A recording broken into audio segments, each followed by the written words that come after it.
So the rabbit in chapter 16, and it was the concluding chapter, it was the concluding portion of chapter 16, because chapter 16 had been divided into the various quadrants of 25s. And so they had a lot of different things, but it was always about the digging, and the rabbit would come upon and say that it was always about the digging and the creating of the terraces for which to fire down your cannon and your musket shot upon your enemies. And this was a good thing. They believed in these things, and that's what they were primarily tasked to do.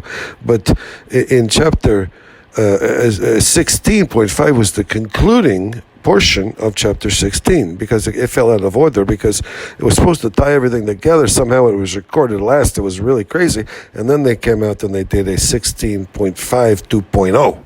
So in a portion of chapter 16, chapter 16.5 at 2.0. And it was a chapter 16.5 at 2.0. And this was good because they were trying to, have a little bit more vocal clarity. And so you would say, okay, so what is the point? And then they would try to say, well, they were digging at the earth with the rabbit paw, and the rabbit would look at this meaty paw with the earth coagulated between the joints of his knuckles, his little rabbit digits and his rabbit knuckles.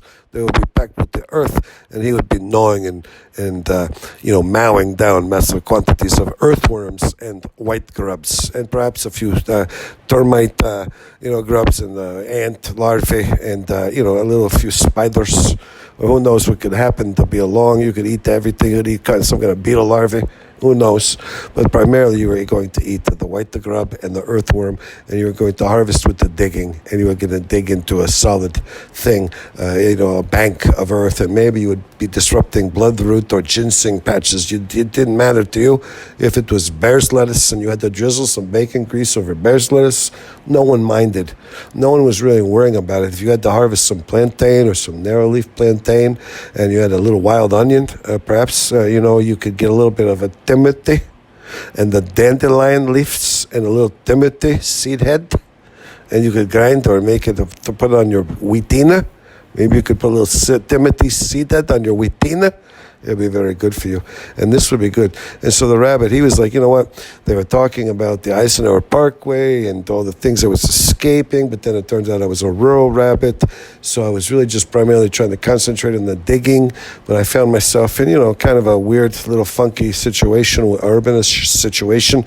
But still I loved the drinking of the coagulated dew puddles, and I ate a lot of all the different various legumes and the plantains and the clovers and the nimblewells and the yellowwood sorrels. I harvested and enjoyed all the berries, the pokeberries, the raspberries, the wild blackberries, all the different kinds of berries. The pokeberries were prevalent. I ate a lot of pokeberries.